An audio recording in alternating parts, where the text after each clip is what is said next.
السلام عليكم ورحمة الله وبركاته. إلى حضرة النبي المصطفى رسول الله صلى الله عليه وسلم وآله وصحبه الكرام، وإلى أرواح مشايخنا ومعلمنا وذوي الحقوق علينا، خصوصا إلى صاحب المصنف الكتاب وسائر سادتنا والصديقين. الفاتحة. أعوذ بالله من الشيطان الرجيم. بسم الله الرحمن الرحيم. الحمد لله رب العالمين الرحمن الرحيم مالك يوم الدين إياك نعبد وإياك نستعين اهدنا الصراط المستقيم صراط الذين أنعمت عليهم غير المغضوب عليهم ولا الضالين. آمين يا رب العالمين. اللهم صل صلاة كاملة وسلم سلاما تاما على سيدنا محمد الذي تنحل به العقل وتنفرج به الكرب وتقضى به الحوائج وتنال به الرغائب وحسن الخواتيم ويستسقى الغمام بوجهه الكريم وعلى آله وصحبه في كل لمحة ونفس بعدد كل معلوم لك. اللهم صل صلاة كاملة وسلم سلاما تاما على سيدنا محمد الذي تنحل به العقل وتنفرج به الكرب وتقضى به الحوائج وتنال به الرغائب وحسن الخواتيم ويستسقى الغمام بوجهه الكريم وعلى آله وصحبه في كل لمحة ونفس بعدد كل معلوم لك. اللهم صل صلاة كاملة وسلم سلاما تاما على سيدنا محمد تنحل به العقل وتنفرج به الكرب وتقضى به الحوائج وتنال به الرغائب وحسن الخواتيم ويستسقى الغمام بوجهه الكريم وعلى آله وصحبه في كل لمحة ونفس بعدد كل ما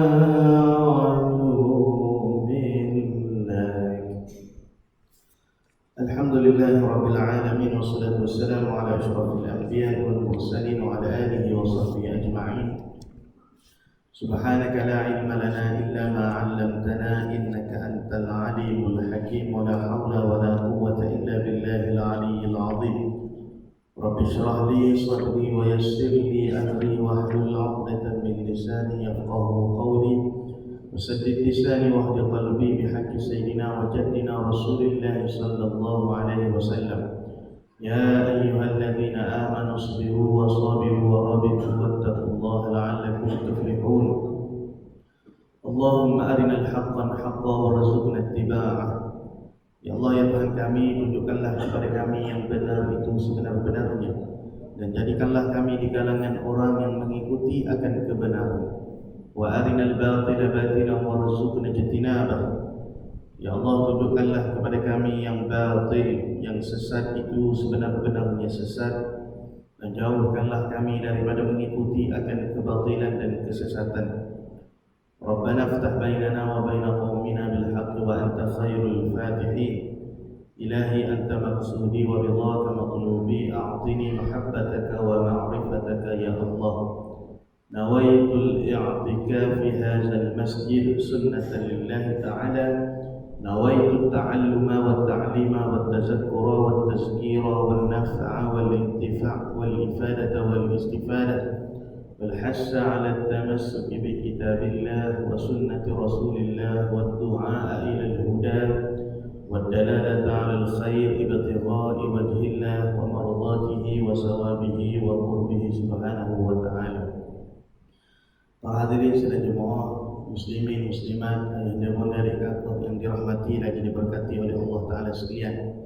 Alhamdulillah, pertama kalinya dulu kini dan selamanya syukur kita kepada Allah kerana Allah Ta'ala masih lagi memberi peluang kepada kita hinggalah ke saat dan detik ini di permulaan tahun baru miladi 2024. Jadi hari ini hari yang pertama di tahun baru, mudah-mudahan Allah Ta'ala memberikan kepada kita kebaikan dengan bertambahnya tahun yang baru, dengan makna bertambahnya usia dan juga umur kita.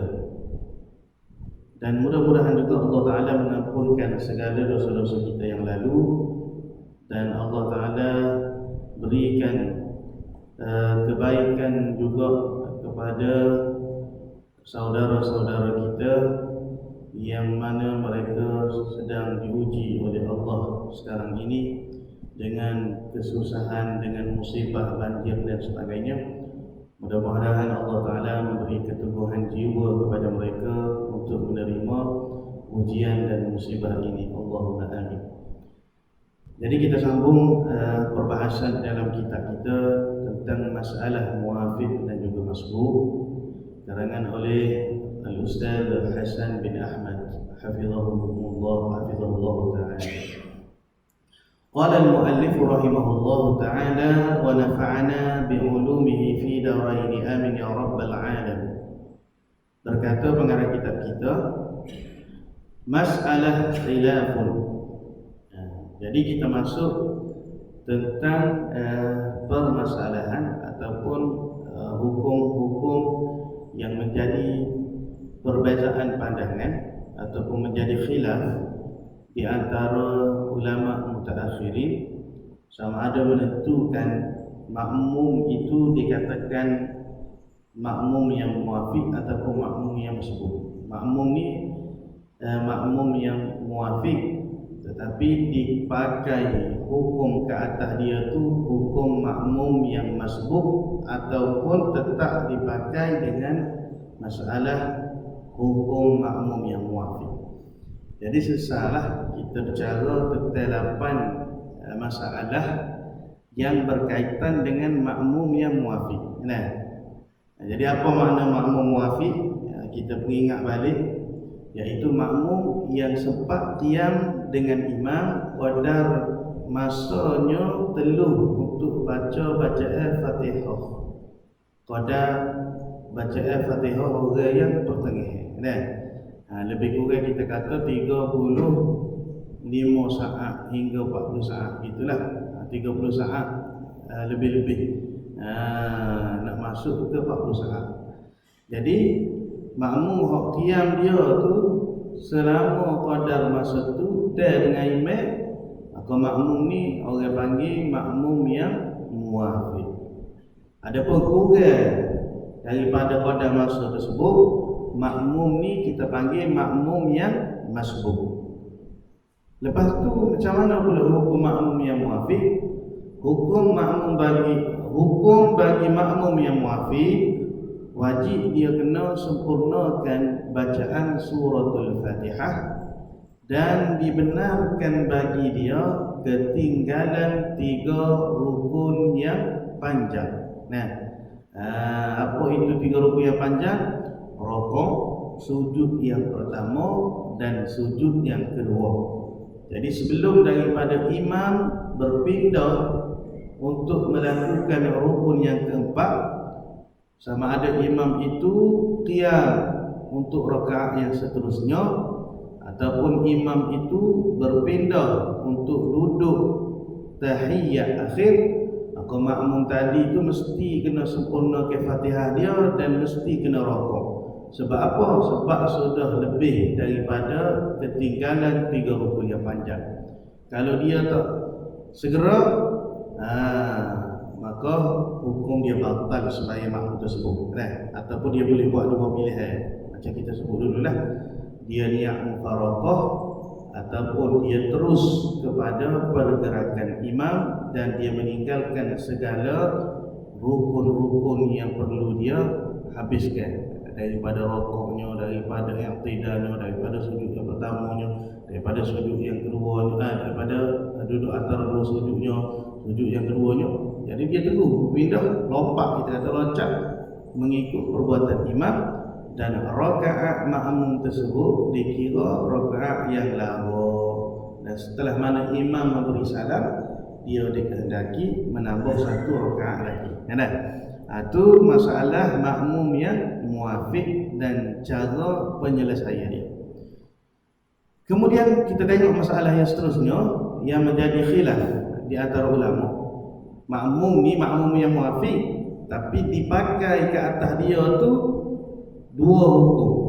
Bukan 2 hukum.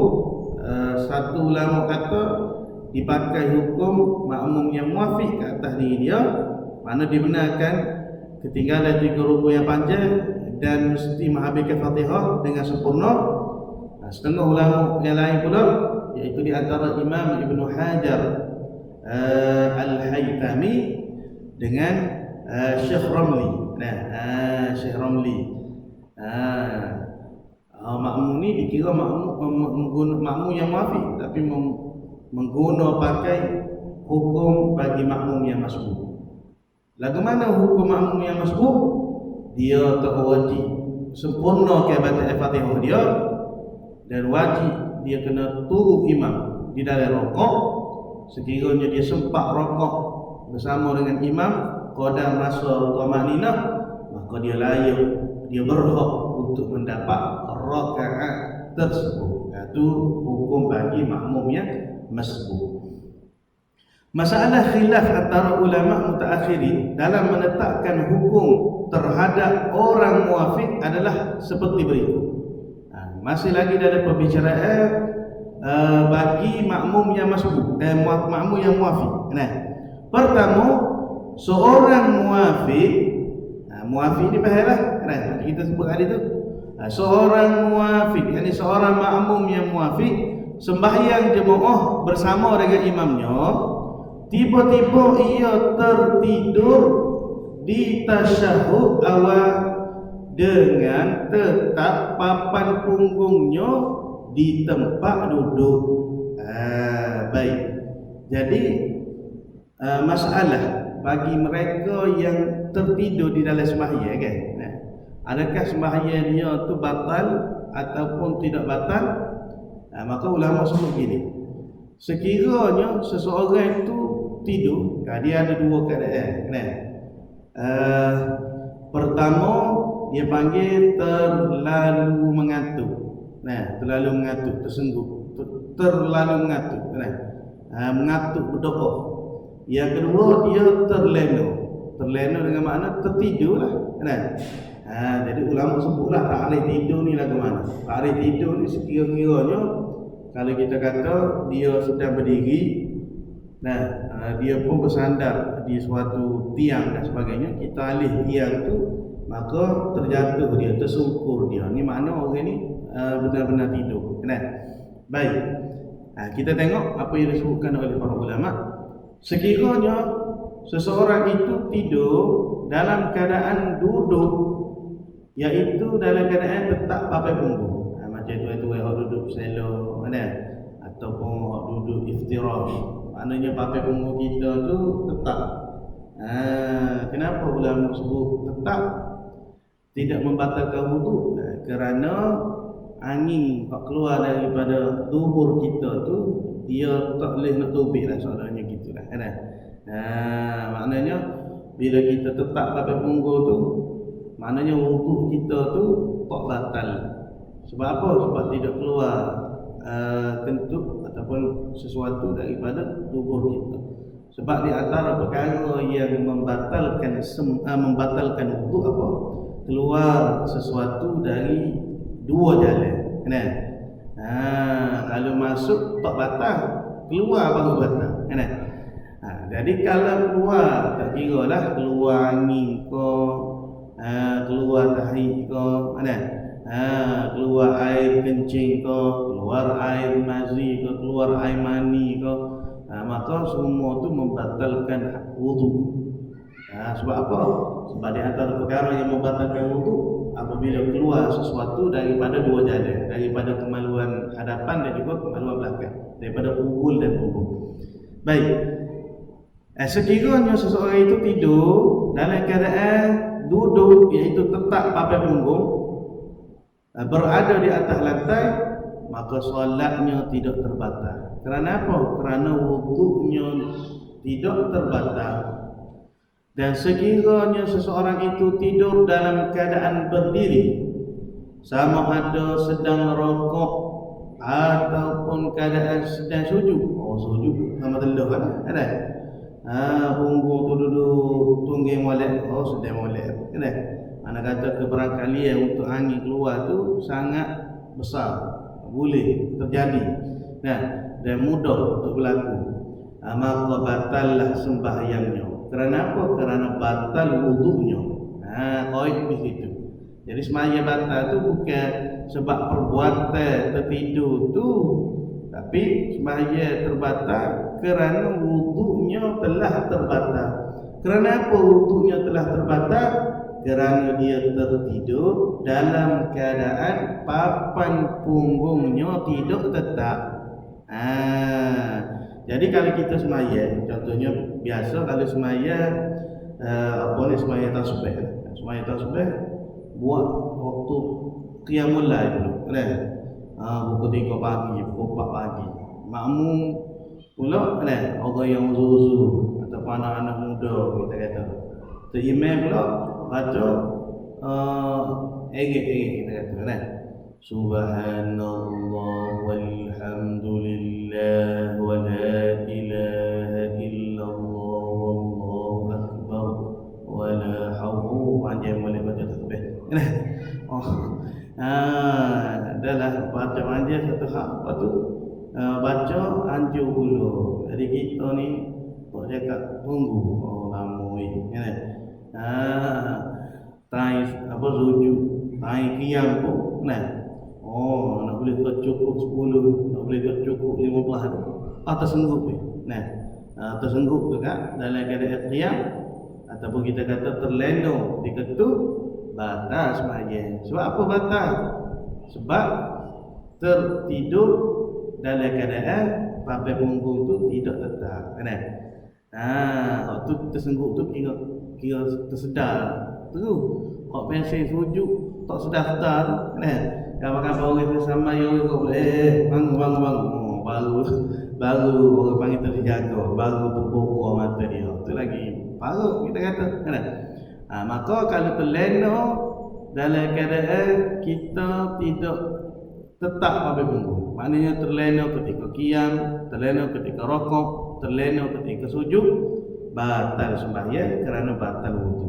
Adapun kalau terlena ketika mana kita duduk tahiyat, ataupun duduk iftirash, maka ketika tu tetap apa kita tu, maka tidak membatalkan sembahyang kerana wudu itu tidak batal.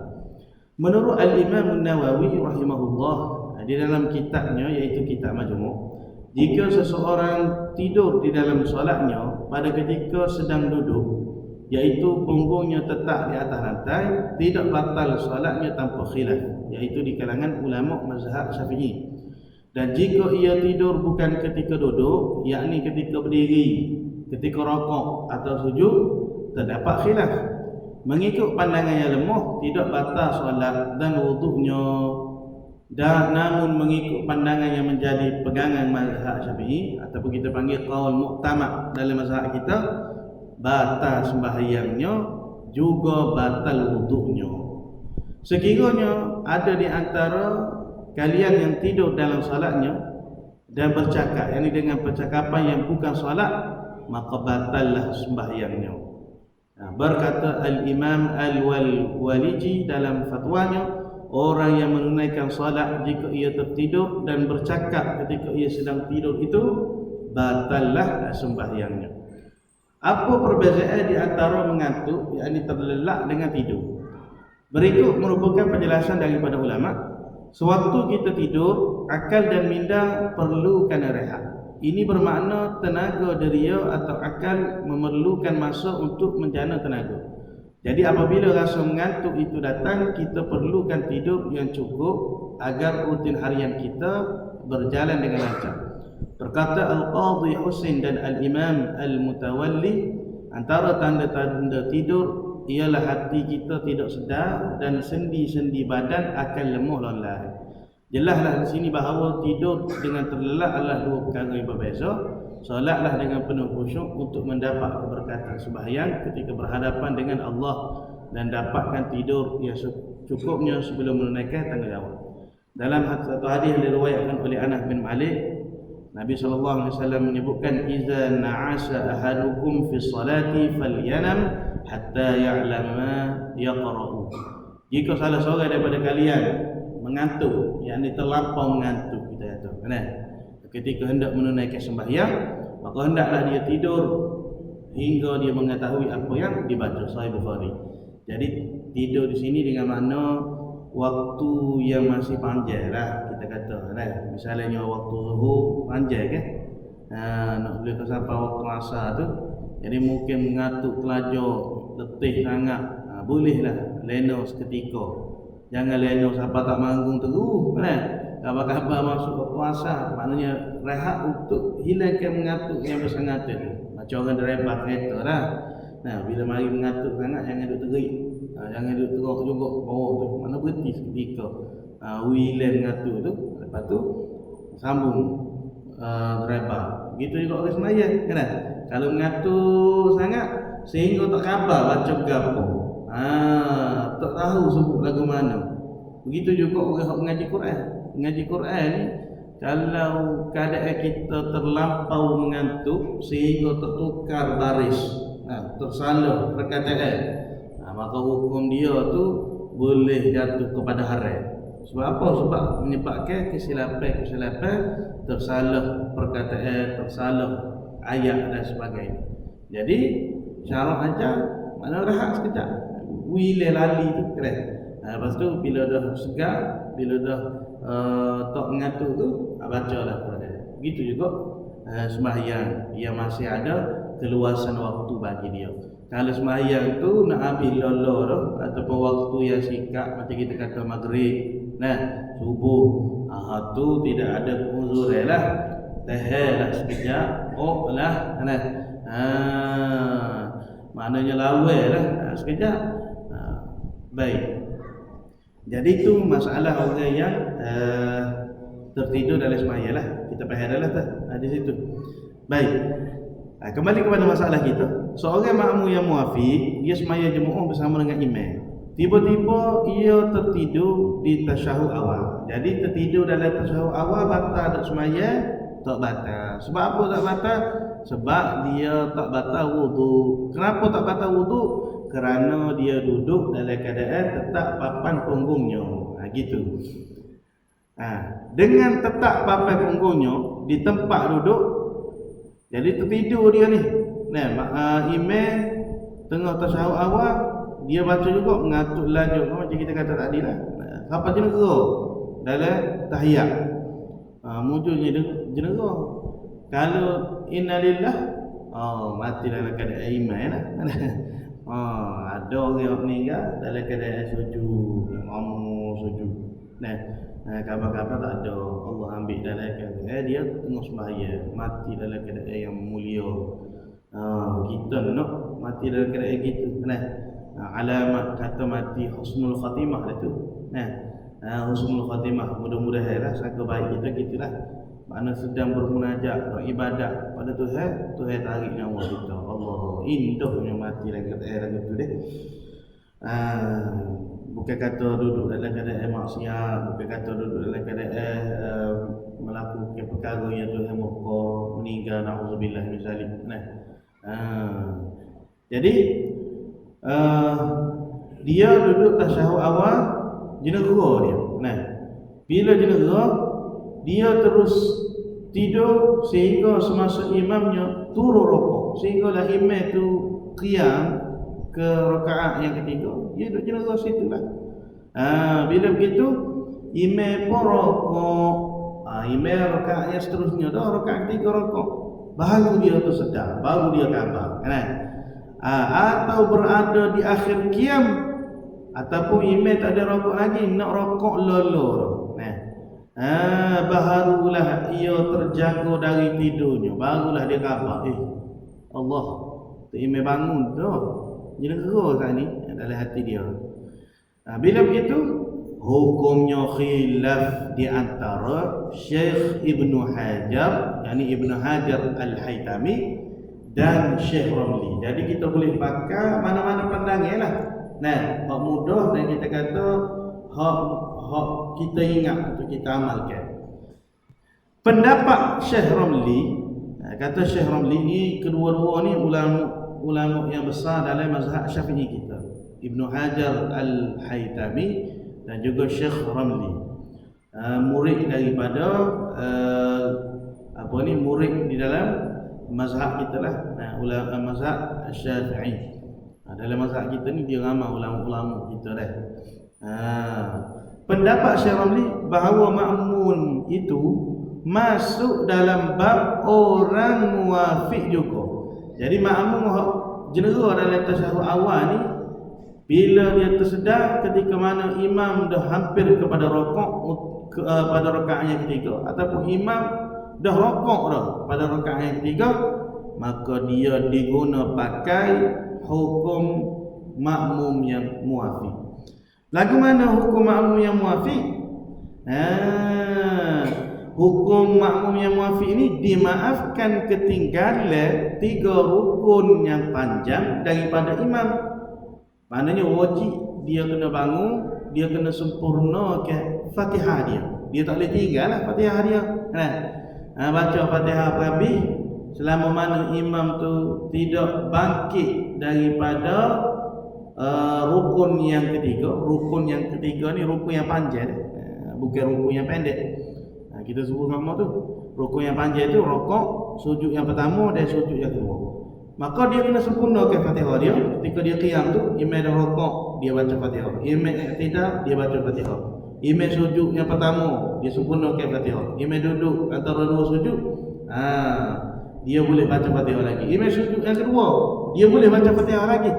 Sehingga bila? Sehingga sebelum imam tu berpindah dan tetap pada rukun yang keempat.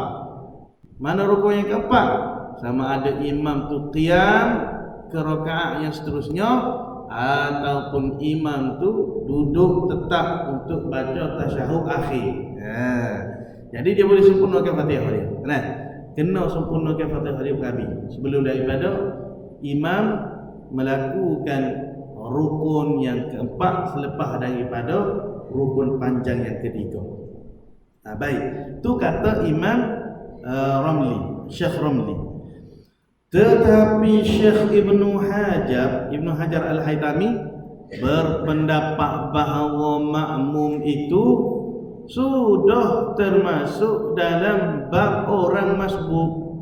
Jadi Ibnu Hajar kata makmum hak gini ni, hak berlaku masalah gini ni, dia dah diguna dia telah dihukumkan ataupun dipakai ke atas dia tu hukum bagi makmum yang masbuk. Lagu mana hukum makmum yang masbuk? Hukumnya tidak boleh ketinggalan 3 rukun yang panjang daripada imam, bahkan ia membaca surah Fatihah sekadar yang dia dapat, dan wajib ia terus mengikut imamnya rokok. Jika ia rokok sempat mempunyai tamakninah, maknanya dia rokok sekadar masa subhanallah, tu makna tamakninah. Tamakninah ni tak sekejap, kan? Sama ada email sama ada email berselisih. Berselisih tak boleh. Dia nak dia rokok tu, dia email pun masih lagi dalam keadaan rokok, qadar masa subhanallah. Qadar masa tu. Bila begitu dia sempat duduk dalam rokok tu qadar tamakninah, sebelum imamnya bangkit daripada rokok, maka dia dapat rakaat itu. Tu menurut pandangan Imam Ibnu Hajar. Jadi mudah hak mana ni? Nampak mudah hak Syekh Ramli. Kalau tapi tak susah juga hak Ibnu Hajar. Maknanya kalau makmum ni misalnya dia tertidur masa tasyahud awal kan, dia pun bangun. Lepas tu dia tak ada rokok dengan imam. Dia sempurnakan Fatihah dia ataupun dia baca sekejap Fatihah dia. Ia kena dia baca mungkin kita kata 3 ayat kan. Setakat Ar-Rahmanir Rahim, Maliki Yaumiddin, itu dia nak baca, imam pun i'tidal. Maka dia pun baru nak rokok. Bila begitu hukum dia mana? Makmum ni tak dapat rakaat tersebut dengan imam. Mana rakaat yang ketiga tu dia tak boleh dengan imam. Maka bila imam dah rokok, dia pun baru nak rokok, dia pun imam dah i'tidal, dia baru nak rokok, imam sujud, mana dia turutlah imam tu. Dia turut sampai sujud yang kedua, imam pun naik untuk rakaat yang keempat, dia pun turut di rakaat yang keempat. Selesai daripada imam memberi salam, maka dia kena tambah 1 rakaat lagi. Berapa kena tambah 1 rakaat? Jadi 5 rakaat ambil semaya. 5 rakaat lagu mananya? Muka rakaat yang ketiga tadi lagu tak dapat. Sebab apa lagu? Sebab tak ada rokok dengan imam. Tak sempat rokok dengan imam qadar masa tamakninah. Maka rakaat dia tu lagu dia panggil. Ni hukum hak berkaitan dengan semaya jemaah. Kena tahu, kena reti, kena ambil berat, kena ambil sana. Kalau kita tak ambil sana kak, kita duduk skor, kita boleh dah rakaat dengan imam. Semaya kita 4 rakaat dah. Kalau dia tak tambah rakaat lagi, imam wisalah, dia pun wisalah, batal sembahyang dia. Jangan main-main. Jadi mungkin kadang-kadang kita tak biasa dengar. Mungkin ada orang pertama kali pertama ni dengar gini masalah.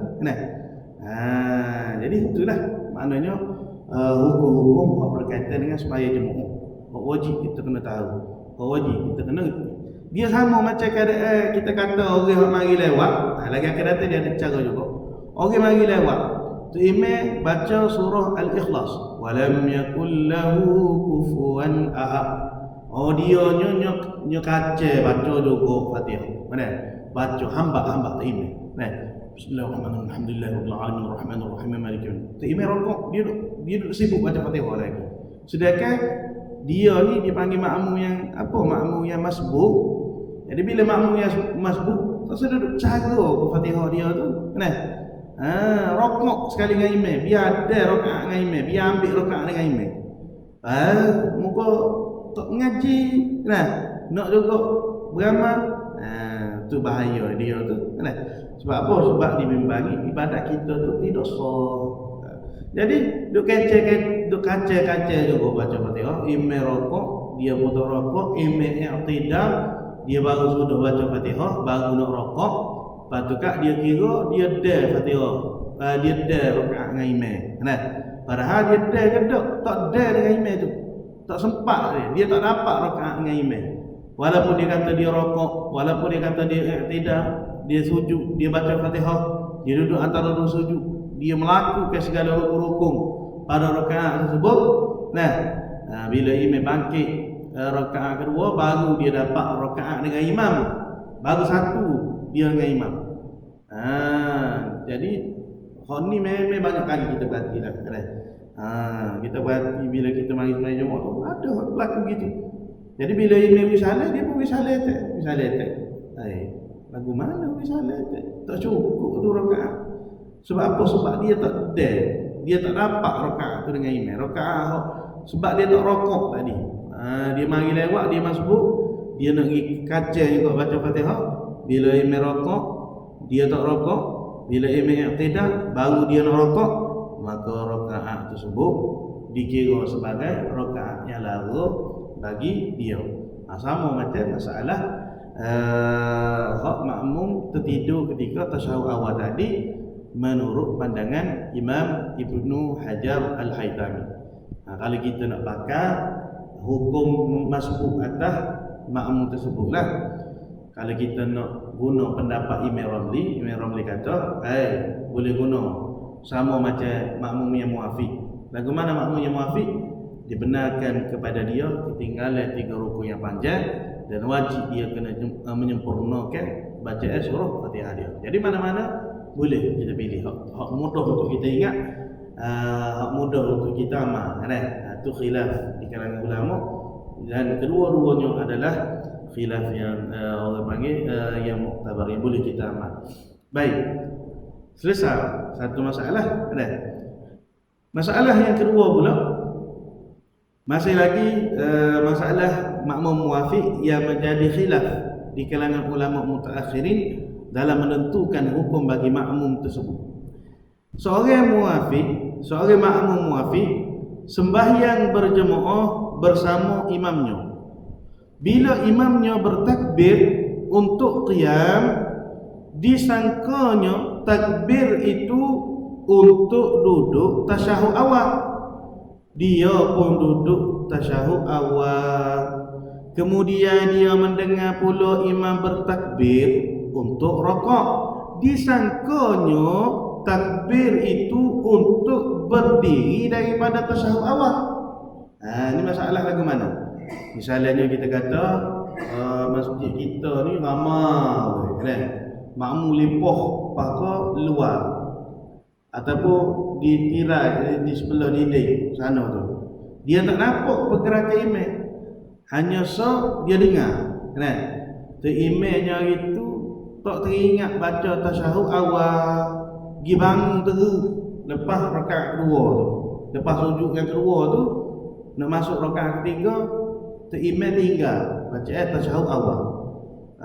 Jadi orang belakang tu imam ni dia nampak, dia naiklah qiyam. Tak nampak pergerakan imam tu kan. Dia ingat tu imam ni duduk tasyahud awal. Jadi dia pun duduklah tasyahud awal. Imam takbir untuk qiyam. Disangka bagi makmum itu imam sedang takbir untuk membaca tasyahud. Imam takbir untuk rokok. Disangka bagi makmum itu imam takbir untuk bangkit qiyam selepas tasyahud awal. Nampak tu? Masalah tu. Baik. Jadi lagu mana ni? Jadi pening gitu, pening. Lagu mana? Nak ikut nak mufarakah? Jadi dia macam masalah ginilah. Orang semaya jamak qasar, jamak antara maghrib dengan isya. Jamak qasar maghrib dengan isya. Jadi dia buat jamak takhir. Bila dia buat jamak takhir, dia makmum, dia nak ikut imam. Imam ni dia pergi semaya maghrib dulu, baru dia semaya isyak.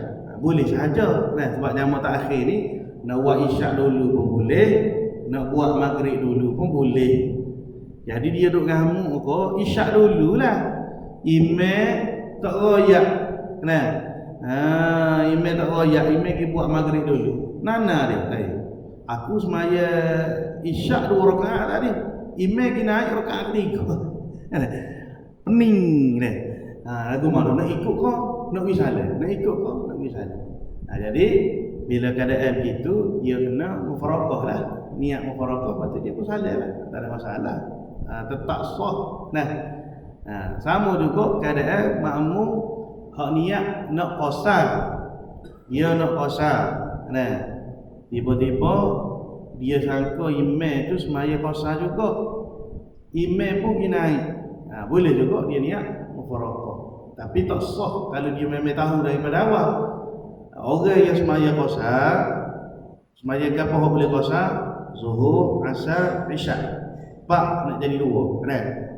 Orang yang semaya qasar tidak sah hukum dia mengikut imam yang sembahyang tamam 4 rakaat. Tak boleh. Sebab apa? Sebab dia 2, imam 4. Tapi kalau orang yang semaya tamam sah mengikut imam yang sembahyang qasar, semaya rekah 2 rakaat. Tapi seandainya seseorang itu dia niat qasar, lepas daripada tasyahud tu, lepas daripada tahiyat tu, dia teringat, dia pergi bangun. Dia pergi bangun, duduk separuh dah. Lagu mana? Maka dia kena sempurnakan sembahyang tu kepada 4 rakaat. Jadi sembahyang tamam. Sebab apa? Sebab dia terbangun dah masuk kepada rukun qiyam, dah masuk ke qiyam dah. Kalau bangun nak angkat punggung, waktu tak apa. Bila dah angkat punggung, dah bangun, dah lebih daripada paras rokok, maka dia kena terus ke qiyam dan sempurnakan sembahyang dia dengan sembahyang tamam 4 rakaat. Tak boleh qasar adalah. Baik. Kembali kepada kita. Selepas itu, jadi bila imam tu takbir untuk rokok, dia duk saka imam tu takbir qiyam. Selepas itu barulah makmum tersebut sedar bahawa sebenarnya takbir imam itu untuk rokok. Dalam masalah ini hukumnya juga khilaf antara Syekh Ramli dan Syekh Ibn Hajar. Lagu mana ni? Awak ni? Dia duduk tasyahud awal, imam dah qiyam. Kemudian imam rokok, dia bangun nak bangun. Gitulah. Selisih lah kita kata. Bukan selisih lah. Mana dia tertinggal. Jadi makmum ni dia kena turut perbuatan imam. Jadi perbuatan kita dengan perbuatan imam ni dia ada 3 hukum. Pertama, hukum dia sunat. Kedua, hukum dia harus. Ketiga, hukum dia haram. Hak mana sunat? Hak mana harus? Hak mana haram? Hak sunat, contoh kita kata kita semayang. Qiyam, imam rokok, Allahu Akbar. Imam sempurna rokok, kita pun tengok imam rokok, kita pun baru rokok. Ni sunat. Imam qiyam, sami Allah, i'tidal, maaf, sami Allahu liman hamidah. Imam tegak berdiri, kita pun ikut imam, sami Allah liman hamidah. Imam tegak dulu baru kita ikut. Hukum dia sunat. Imam sujud, Allahu Akbar. Imam letak dahi dia di tempat sujud, baru kita turun sujud. Hukum dia sunat. Lepas tu harus imam bergerak, kita pun bergerak, sama-sama bergerak. Imam i'tidal, kita pun sama-sama i'tidal. Imam baru turun nak sujud, kita pun sama-sama bergerak. Itu hukum dia harus. Tapi harus pun kena berjaga-jaga. Dia boleh jatuh haram. Bila haram? Bila imam baru nak turun. Misalnya kita kata imam-imam hak tua, imam-imam hak uzur, pergerakan dia kan lambat. Orang muda-muda ni Allahu Akbar. Berapa saat tu pergerakan dia Allah. Maknanya lutut dulu nak turun kan. Gitu je. Kita pergi sujud dah. Imam tak sujud lagi. Imam tak rapat lagi dahi di tempat sujud. Makmum ni rapat dah dahi dia di tempat sujud. Haram perbuatan tu. Imam baru nak duduk antara 2 sujud, dia cokoh dah. Haram perbuatan tu. Sebab apa? Sebab mendahului perbuatan imam. Jadi sembahyang jemaah tu boleh dah, kan? Tapi tak kena gaya, tak kena cara, dosa. Nengok kita, mana dosa, kan? Orang kata, sembahyang tu bukan boleh pahala, boleh dosa. Marah. Mana mu kata aku boleh dosa sembahyang? Dah mu sembahyang tak ikut syarat. Tak kena ilmu hak ulama ajar, hak fiqh ajar. Jangan duduk marah lah, kan? Hari ni ada orang marah. Dia marah ke Ustaz Azhar Idrus. dia marah apa? Ustaz Azhar Idrus dalam ceramah kata orang tak sembahyang masuk neraka. Marah dia. Memberontak dia. Umbah meja, buat video konten. Dia kata apa ni ustaz ni meneraka ke orang. La haula wala quwata illa billah. Ustaz sebut hukum bukan dia kata entah ahli neraka.